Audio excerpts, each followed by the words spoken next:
बिस्मिल्लाहिर्रहमानिर्रहीम।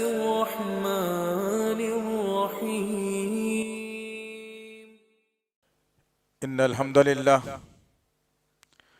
नहमदुहु व नस्तईनुहु व नस्तगफिरुहु व नऊज़ु बिल्लाहि मिन शुरूरि अनफुसिना व मिन सय्यिआति अमालिना मन यहदियल्लाहु फला मुज़िल्ल लहु व युज़लिलहु फला हादिय लहु व अशहदु अन ला इलाहा इल्लल्लाह व अशहदु अन्ना मुहम्मदन अब्दुहु व रसूलुहु अम्मा बाद फ़इन्ना खैरल हदीस किताबुल्लाह व खैरल हदी हदी मुहम्मद सल्लल्लाहु अलैहि वसल्लम व शर्रल उमूरि मुहदसातुहा व कुल्लु मुहदसतिन बिदअ व कुल्लु बिदअतिन दलाला व कुल्लु दलालतिन फिन्नार। क़ाल अल्लाहु तआला फ़िल क़ुरआनिल मजीद औज़ु बिल्लाहिस समीइल अलीम मिनश शैतानिर रजीम बिस्मिल्लाहिर रहमानिर रहीम या अय्युहल्लज़ीना आमनु तक़ुल्लाहा हक़्क़ा तुक़ातिहि वला तमूतुन्ना इल्ला व अंतुम मुस्लिमून।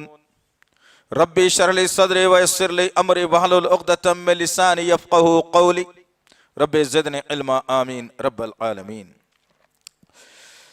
तमाम तारीफ़ें बुज़ुर्ग बड़ाई किबरियाई उस रब गालिब मौला के लिए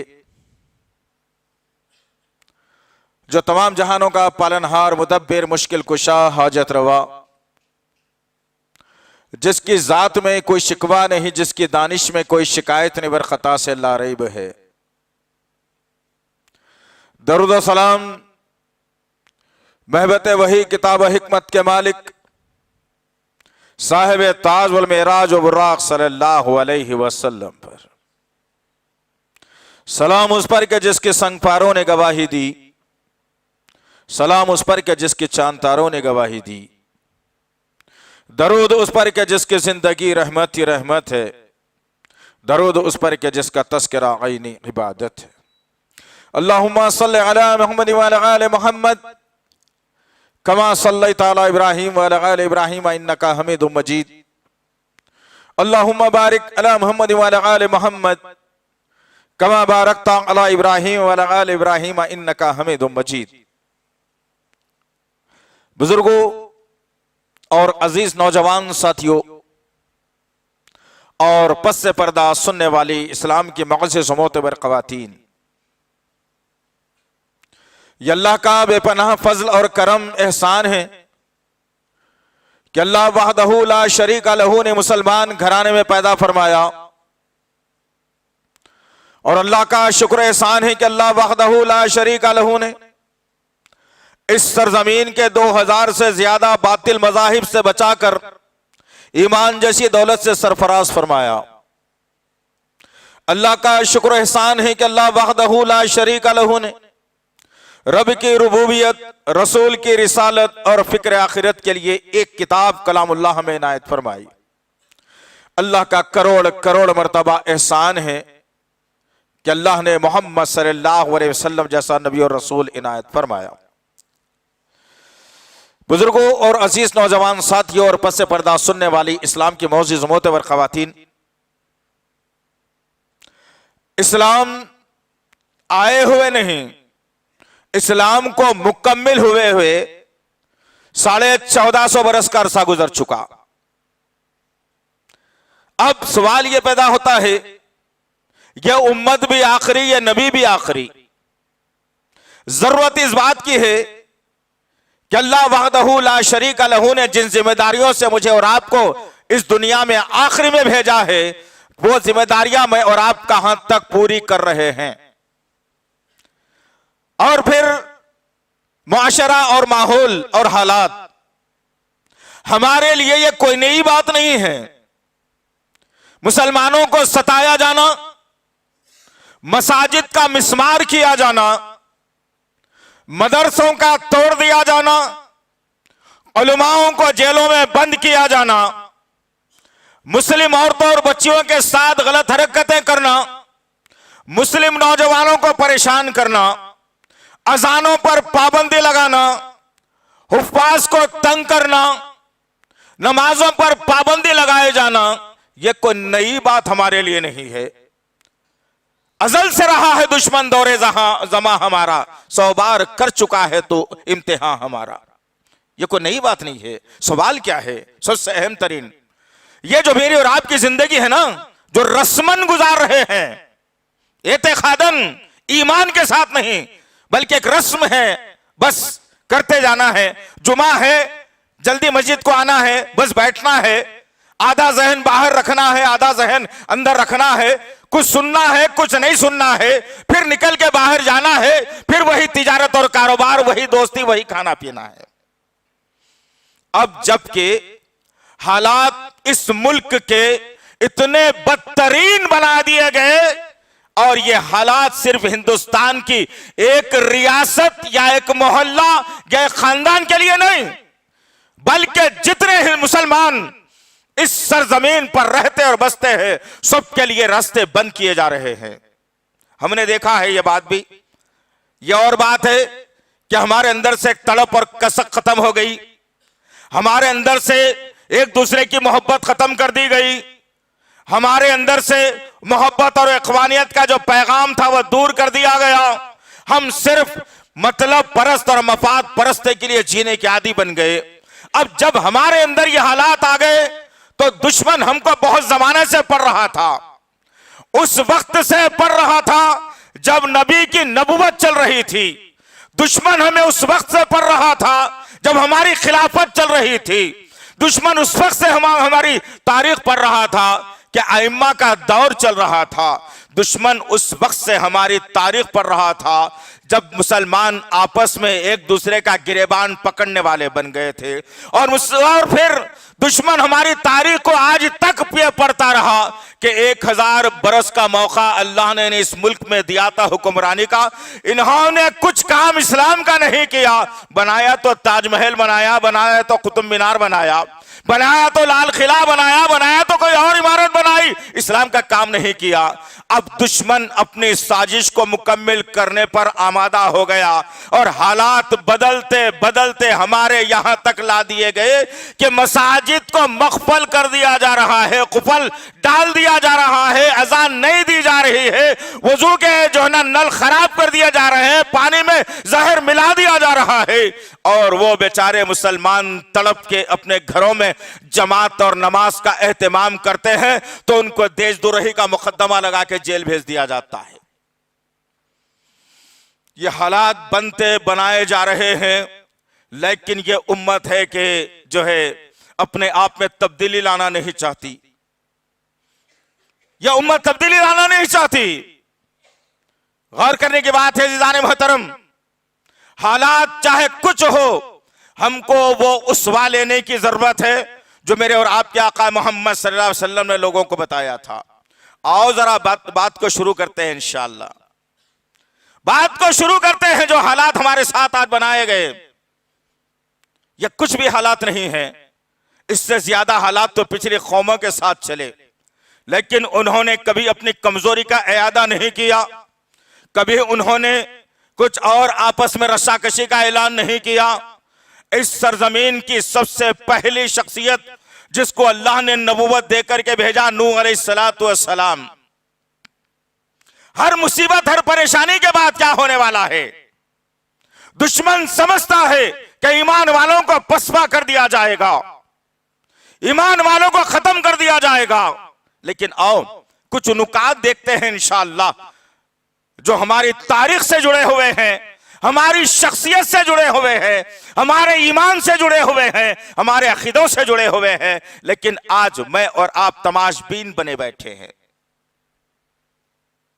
आज हम लोग तमाशा देख रहे हैं, चय मगोइयां चल रही हैं। अरे ऐसा हो गया कते भाई, ऐसा हो गया कते भाई, ऐसा बोले कते भाई, उसको ऐसा करे कते भाई। अस्तगफिरुल्लाह, ये इस्लाम का शेवा नहीं है अज़ीज़ान मोहतरम।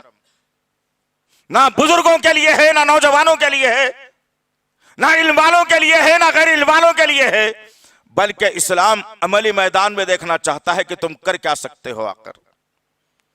इस्लाम अमल का नाम है, बैठ के जो है ना ये इधर उधर के छाट देने का नाम नहीं है। ये गर्ज कहने का मकसद ये है कि आज जिस तरह से परेशान किया जा रहा है, उसी तरीके से पहले नबी नूह अलैहिस्सलातु वस्सलाम ने जब लोगों के सामने बात को रखा और कहा कुलू ला इलाहा इल्लल्लाह तुफ्लिहून, अल्लाहु अकबर, एक पाक और सफाफ और साफ नारा था जो उन्होंने सलाम ने अल्लाह के हुक्म से बुलंद किया।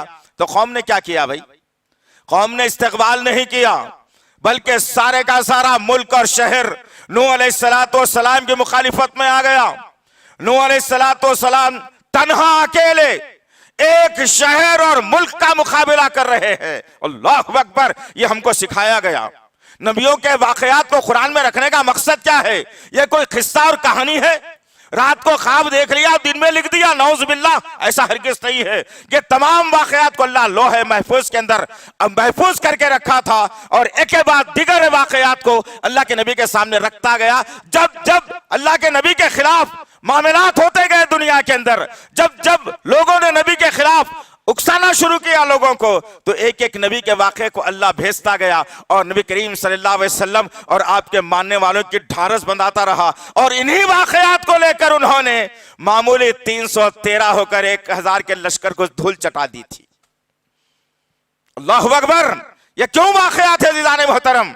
अपील है आपकी छोटे भाई की, ये जुमे के दिन आए तो बड़े ताकत और जोश और बलबले के साथ आना चाहिए। महसूस होना चाहिए कि आज आप एक बेहतरीन इस्लाम के सिपाही बनने जा रहे हैं। आप एक तरबियत लेने जा रहे हैं। उस तरबियत को लेकर के मैं घर में आऊंगा, मोहल्ले में आऊंगा, तिजारत में आऊंगा, मुल्क में आऊंगा और ये तरबियत के जरिए से तमाम माशरे की गंदगी को खत्म करना। इस वजह से जुमा आना है, वरना जुमा बस अच्छे कपड़े पहन लेने का नाम, अतर लगा लेने का नाम नहीं है दोस्तों। आगे बैठ गए, आधी नींद में, आधा बाहर, आधा जागे, आधा ख्याल बाहर, आधा अंदर रख करके नहीं है। मुख्तसर ये है कि नूह अलैहिस्सलाम को सताया गया। नूह अलैहिस्सलाम का कसूर क्या था? उन्होंने यही कहा कि बाबा, जो हाथों के बुत बना बना कर जो तुम अपने आप को खुदा मनवा रहे हो, ये खुदा तुम्हारे नहीं हो सकते। वो अल्लाह तुम्हारा भी है और हमारा भी है। वो एक अल्लाह पर ईमान ला लो, कामयाब हो जाओगे। जब ये नारा नूह अलैहिस्सलाम ने बुलंद किया तो सारी की सारी कौम उमड़ पड़ी और नूह अलैहिस्सलाम को मारने लगी। मुश्किल हालात पैदा हो गए। हर मुश्किल के बाद क्या होने वाला है, ये जिंदगियों से हमें मिलता है। वक्त गुजरता रहा, लोग बढ़ते रहे। कितने साल तक नूह अलैहिस्सलाम ने तबलीग की? आज मैं और आप 2 दिन, 1 दिन, आधा घंटा, 1 घंटा किसी को अगर समझा लिया तो यूं समझो कि बहुत बड़ा पहाड़ हमने उतार के फेंक दिया। नूह अलैहिस्सलाम 950 बरस तक लोगों के दरमियान में थे। 950 बरस मामूली बात नहीं है। और 950 बरस में 120 या 150 लोग नूह अलैहिस्सलाम के हाथ में ईमान कबूल करते हैं। सारा का सारा मुल्क है की तरफ। तो क्या नूह अलैहिस्सलाम ने बड़ी तादाद को देख करके, बड़ी ताकत को देख करके, उस वक्त के राजा महाराजा को देख करके, उस वक्त के बड़े ताकतवर मालदार लोगों को देख करके अल्लाह का पैगाम पहुंचाना रोक दिया था? नहीं, हरगिज़ नहीं। काम चलता रहा और फिर वो वक्त भी आया कि कश्ती बनाई गई, कश्ती में सवार कर लिया गया। अल्लाह ने बड़ा तूफान ले आया और उस तूफान के जरिए से ईमान वालों को बचा लिया गया जो नूह पर कलमा पढ़कर ईमान लाए थे, एक अल्लाह को मान चुके थे। जब वो लोग बच चुके, जितने दुश्मन थे इस्लाम के, अल्लाह ने सबको तबाह कर दिया। नूह की आंखों के सामने गर्क कर करके मारा, यहां तक कि आपकी बीवी और बेटे को भी सामने गर्क होता हुआ देखते रहे। तो पता चला कि हर मुश्किल के बाद कोई एक बहुत बड़ी कामयाबी हाथ लगने वाली है। यह बुत परस्ती का निजाम दम तोड़ने वाला है। एक अल्लाह का कानून चलने वाला है। अल्लाह की बात इस सरजमीन पर मनवाई जाने वाली है। शर्त यह है कि जब मुश्किलात आ जाए तो अपने आप को मुस्तहकम रखो। नूह अलैहिस्सलाम और उनके कौम ने अपने कौमों को पैरों को डगमगाया नहीं।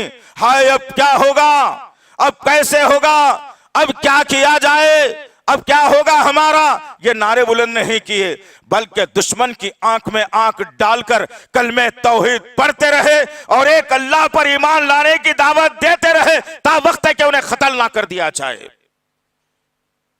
आज भी यही हालात हमारे साथ है। मुल्क में तौहीद का काम चल रहा था, किसने बंद करवाया, किसने बंद करवाया, कौन सपोर्टर था उनका, कौन हमारी कमजोरियों को उन तक पहुंचाया? तुमको कुछ नहीं मालूम है, भी बहुत सारी चीजें मालूम होना है तुमको, तो बताना भी जरूरी है, मालूम करना भी जरूरी है। आओ उठो तो सही, कभी इस्लाम की ताईद में खड़े रहो। वक्त बदलता रहा, एक नबी को अल्लाह ने मुश्किल हालात के बाद कामयाबी अता फरमा दी। मैं दूसरे नबी का तस्करा करूं, इब्राहीम अलैहिस्सलाम, जिनका सारे का सारा मुल्क तौहीद से ना वाकिफ, शिर्क के दलदल में डूबा हुआ। खुद आपका बाप नमरूद के दरबार का आला आदमी आजर शहरा उर, उस मुल्क का बादशाह नमरूद तमाम तर शिर्क के निजाम को चला रहा है। और अल्लाह की धरती पर, अल्लाह की जमीन पर लोग अल्लाह का खाकर किसी गैर की पूजा में लगे हुए थे। लेकिन अल्लाह वहदहु ला शरीका लहू ने एक मर्द आहन को पैदा किया, एक ताकतवर आदमी को पैदा किया। ऐसे जुमले इब्राहिम अलैहिस्सलाम को सिखाए गए कि दुश्मन ढेर हो गया, दुश्मन परेशान हो गया और मुश्किलात इब्राहिम अलैहिस्सलाम के सामने खड़ी कर दी गई। इतनी खतरनाक मुश्किलें कि मुल्क में रहते हुए मुल्क बदर कर दिया जा रहा है। बाप मदद के लिए तैयार नहीं, खानदान मदद के लिए तैयार नहीं, दोस्त अहबाब मदद के लिए तैयार नहीं, जो है पड़ोसियां मदद के लिए तैयार नहीं, कोई भी मदद के लिए तैयार नहीं। अकेली एक शख्सियत इब्राहिम अलैहिस्सलाम पूरे मुल्क से लड़ने और भिड़ने के लिए तैयार हो गए। मकसद क्या था इब्राहिम अलैहिस्सलाम का? उन्होंने भी यही कलमा बुलंद किया कि क़ूलू ला इलाहा इल्लल्लाह तुफ़्लिहून। अल्लाह वहदहु ला शरीका लहू ने कभी आग में डलवा कर बचा लिया, कभी नमरूद के दरबार में कत्ल होने से बचा लिया, कभी मुसीबत को आने से बचा लिया। हर जगह इब्राहिम अलैहिस्सलाम की जो है ना अल्लाह ताला हिमायत करता रहा, उनके ढाल बनता रहा। और चश्मे फलक ने इस मंजर को देखा कि सारी दुनिया तौहीद परस्त के दुश्मन बन जाए, लेकिन उसका बाल भी बांका नहीं कर सकती, बशर्ते कि वो हकीकी तौहीद परस्त हो। तौहीद का नाम लेकर दुनिया को अपने सीने में बचाकर बसाकर जीना, ये कौन से तौहीद परस्त की निशानी है? गर्ज कहने का मकसद ये है कि हर मुश्किल के बाद अल्लाह वहदहु ला शरीका लहू ने इब्राहिम अलैहिस्सलाम को वो मुकाम और मर्तबा अता किया और कहा ये मेरा इब्राहिम अकेला है, लेकिन सारी उम्मत यही है। एक इब्राहिम को अल्लाह ने सारी उम्मत कहा। अल्लाहु अकबर। गौर करो ज़ीदाने मोहतरम, क्यों बता रहा हूं ये हालात, क्यों वाकयात? हालात बड़े तंग किए जा रहे हैं। आइंदा होगा ये कि आपकी तिजारत पर भी बात आने वाली है, आपके मिल्कियत पर भी बात आने वाली है, आपकी जात पे भी बात आने वाली है। आप जिस घर के अंदर आज इत्मीनान से बैठकर सुकून की सांस लेकर खुतबा सुनकर 2 रकात नमाज अदा करके अल्लाह से अपनी मुश्किलात का हल लेकर जाने वाले हैं, कल इस घर पर भी मुसीबत आने वाली है। नोट करके रख लीजिए अच्छे तरीके से। लेकिन मेरे और आपके पास प्लान क्या है? कुछ तदबीर बनाई है हमने, कुछ सोचा है एक जगह बैठ के कि अल्लाह हालात बड़े कर्बनाक हो रहे हैं, इसमें मेरी जिम्मेदारी क्या हो सकती है? ना बुजुर्गों को ख्याल रहा, ना नौजवानों को ख्याल रहा, ना जिम्मेदारों को ख्याल रहा, ना घर की औरतों को ख्याल रहा। अब मासूम बच्चे तो बेचारे मासूम बच्चे गेम खेलते खेलते जिंदगी गुजर रही है। आखिर इस कौम की रहबरी करे तो कौन करे? उठो, वक्त है, आज भी वक्त है। मार लगने के बाद, पूरा प्रैक्टिकल हो जाने के बाद वो जख्म को सुखाने की मत सोचो। मार लगे ही ना, जख्म हुए ही ना, उसके बारे में जरूर सोचना चाहिए। ये हालात मुल्क के बताए जा रहे हैं, लिहाजा हर मुश्किल के बाद आसानी जरूर है। आओ जरा और आगे बढ़ते हैं। यूसुफ अलैहिस्सलाम की जिंदगी लेना, पढ़ो कभी सूरह यूसुफ 12 नंबर का सूरा। इत्मीनान से पूरी सीरत को अल्लाह ने, वाहिद नबी है जिसकी पूरी सीरत को एक ही सूरत में अल्लाह ने रखा है। सूरह यूसुफ पढ़ो, हिम्मत आएगी, ढाल बजेगी इंशाअल्लाह, हिम्मत अफजाई होगी और अल्लाह पर यकीन और कामिल भरोसा होगा इंशाअल्लाह अज़ीज़। यूसुफ अलैहिस्सलाम को कौन नुकसान पहुंचाया? भाई आपके भाइयों ने ना। भाई मुखालिफत, बाप की ताईद, यूसुफ अलैहिस्सलाम को कुएं में ढकेल दिया गया, अंधेरा कुआं, लोग उठाए, मिस्र के बाजार में बेच दिया, औरत ने बुरी निगाह डाली, जेल की सोबतें बर्दाश्त की। बताया गया भाई तौहीद इतनी आसान काम नहीं है, तुम तो एक आम आदमी हो, हमने नबियों को इस कसौटी पर घस के देखा है, हमने इस कसौटी पर तौहीद की घस के देखा है। यूसुफ अलैहिस्सलाम के साथ भी हालात मुश्किल आए, खतरनाक हालात बनाए गए, और यूसुफ अलैहिस्सलाम ने झेला और मुस्तहकम होकर के मुकाबला किया, हर बात का, हर सवाल का जवाब डट करके दिया। एक यूसुफ अलैहिस्सलाम, दूसरा कोई नहीं, दूसरा कोई नहीं। मिस्र की सरजमीन, अजीज मिस्र की बीवी ने बुरी निगाह डाली, अपने आप को अल्लाह के हवाले कर दिया और अल्लाह ने कामयाबी दी, जेल की सोबतें बर्दाश्त की। अल्लाह ने जब जेल से निकाला, ऐसे ही नहीं निकाला जाओ आम जिंदगी गुजार लो, जो है कुछ तिजारत कर लो, कपड़े बेच लो, नहीं। यूसुफ अलैहिस्सलाम जेल की सोबतें बर्दाश्त कर रहे, छुटने का मामला आया, अब जेल से रिहाई का मामला आया, तो यूसुफ अलैहिस्सलाम ने क्या कहा कि मुझे वो सजा दे दिए हो मियां कि जिसका मैं कोई कसूर ही नहीं किया, मेरा कसूर कुछ नहीं था, लेकिन सजा मुझे उसकी मिल गई है, अब मैं बदला चाहता हूं।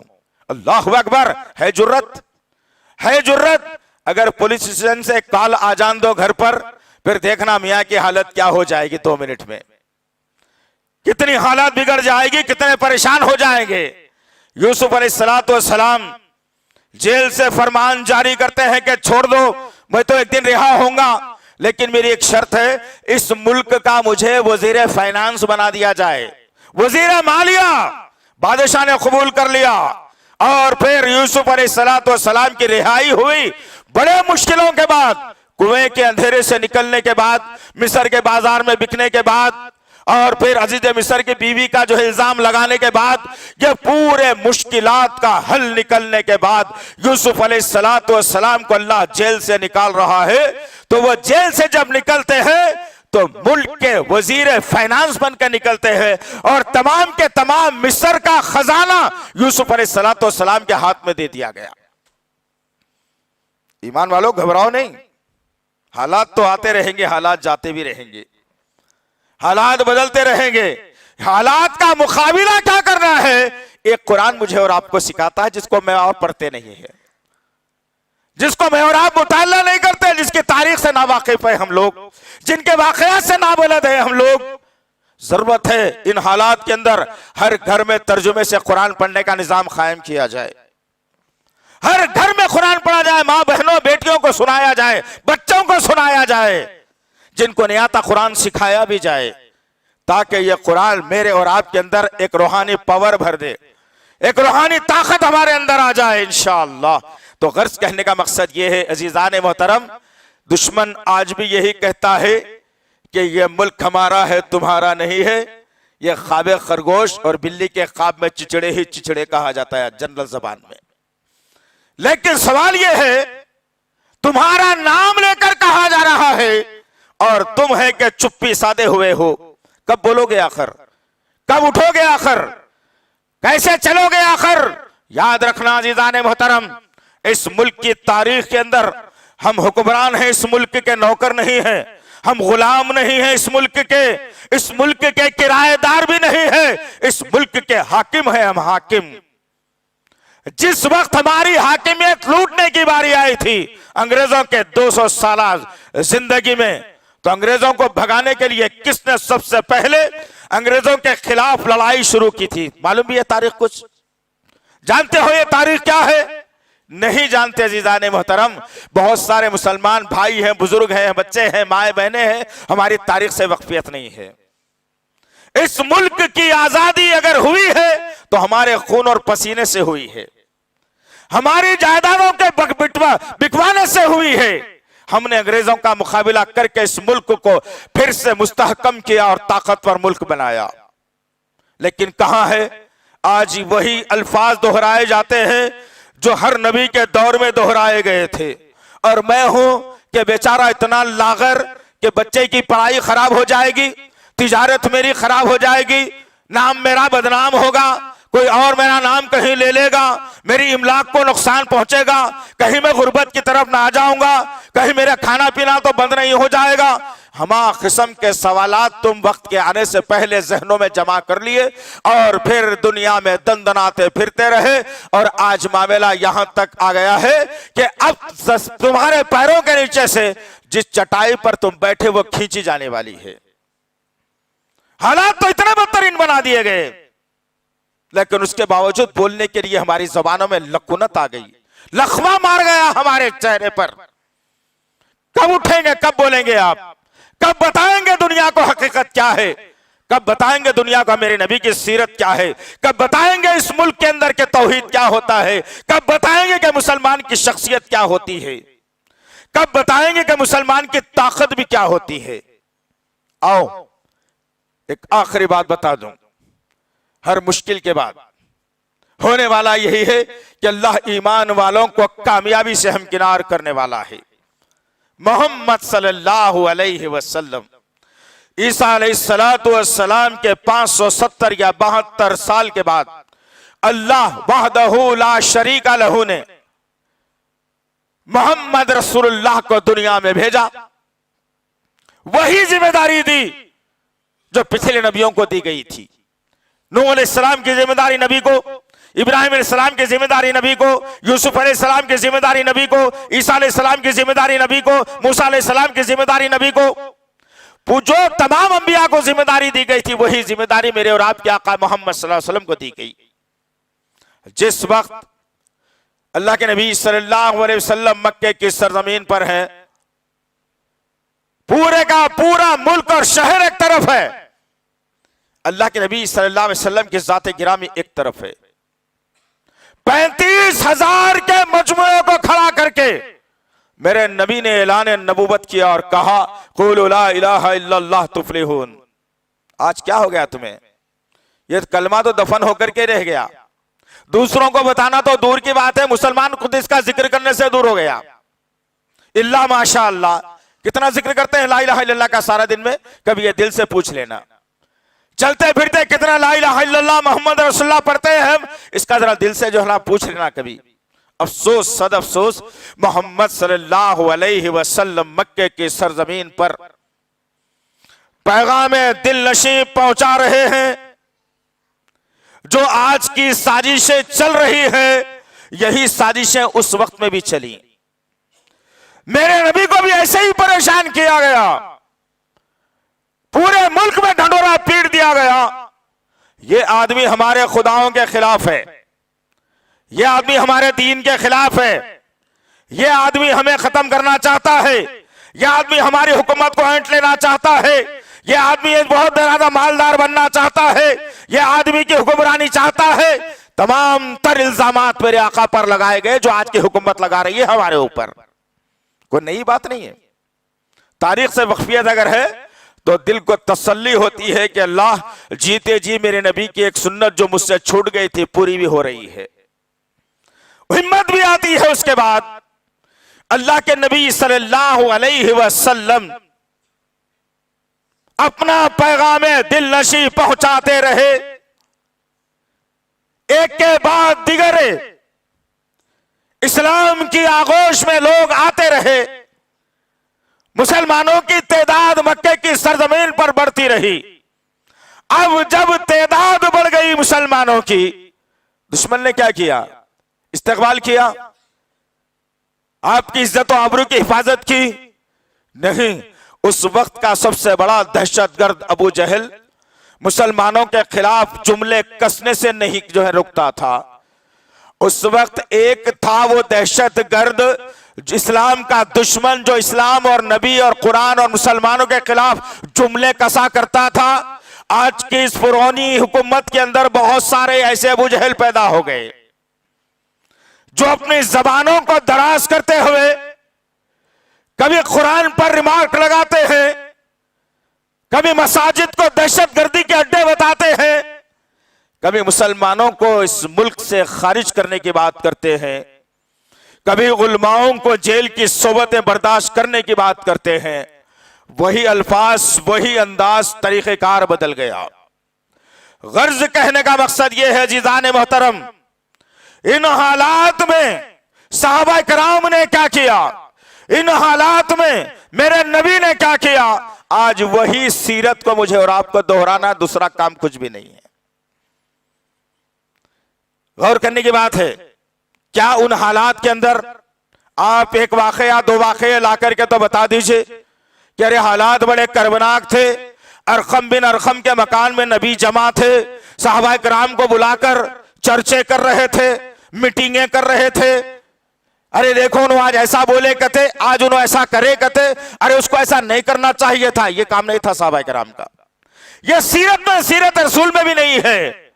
अल्लाह के नबी सल्लल्लाहु अलैहि वसल्लम साहबा को ढारस बना रहे थे और कह रहे थे, याद रखना है मेरे साथियों, एक वक्त ऐसा भी आएगा कि यह कौम हमें कबूल करे बगैर इनके पास चारा भी नहीं रहेगा।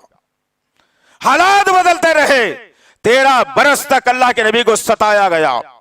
13 बरस के बाद हिजरत हुई, मदीने की सरजमीन पर नबी, साहबा कराम की सारी जमात नबी के साथ मदीने की सरजमीन पर। हालात बदलते रहे, अल्लाह के नबी सल्लल्लाहु अलैहि वसल्लम एक के बाद दिगर साहबा को मिलाते रहे, खस्बे आकर ईमान की आगोश में पनाह लेते रहे। और ज्यादा दूर की बात नहीं थी, 10 साल का अरसा था। बात गौर से समझना, कुछ जुमले होते हैं जिसको समझने की जरूरत भी है, जिसका खुलासा करना भी जरूरी नहीं है, जिसका खुलासा करना भी जरूरी है। 10 साल का अरसा गुजरा।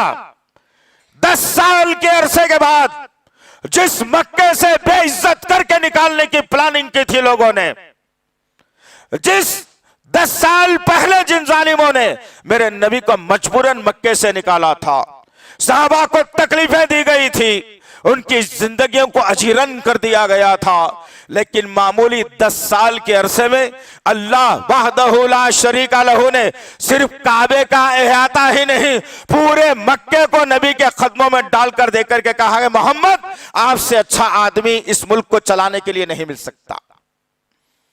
और यहां पर भी 10 साल मुकम्मिल होने जा रहे हैं, यहां पर भी 10 साल मुकम्मिल होने जा रहे हैं। इंशाअल्लाहुल अजीज घबराइए नहीं, परेशान मत होइए, गम मत कीजिए, सुस्त मत होइए, हिम्मत मत हारिए। अल्लाह हमें गालिब करने का जो है ना फार्मूला दे चुका है, बशर्ते के मोमिन बन जाओ, अल्लाह के चाहने वाले बन जाओ।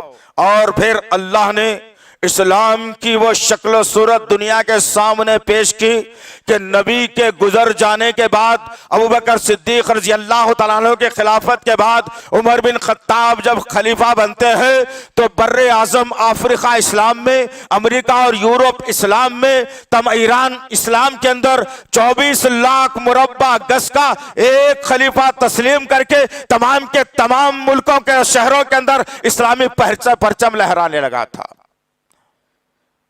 हर मुश्किल के बाद आसानी है, याद रखना इस बात को। आदत पड़ गई है हमें अच्छे अच्छे निवाले खाने की, आदत पड़ गई है हमें अच्छे अच्छे लिबास पहनने की, आदत पड़ गई है हमें बड़े बड़े शादी खानों में अपने बेटे बेटियों की शादियां करने की। हर मुश्किल के बाद एक आसानी है, याद रखना इस बात को।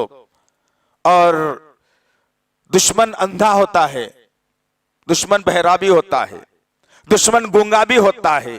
सवाल यह है कि ईमान वाले की आवाज इतनी गरजदार होनी चाहिए, इतनी गरजदार होनी चाहिए कि अंधों को आंख मिल जाए, बेजुबान को जबान मिल जाए, बहरों को सुने भी आने लगे कि नहीं, अभी अल्लाह अकबर की सदाएं बुलंद होने वाली हैं, अभी है अल्लाह अकबर की सदा इस मुल्क के अंदर। इतना आसान नहीं है हमारा नामो निशान मिटाना।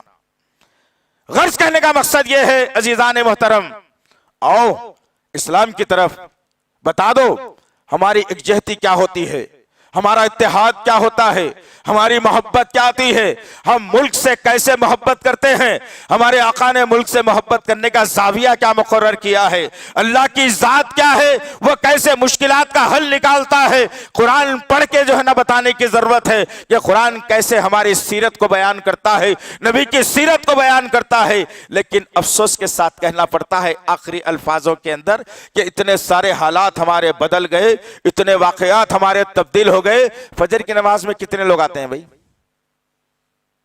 कितने आते हैं?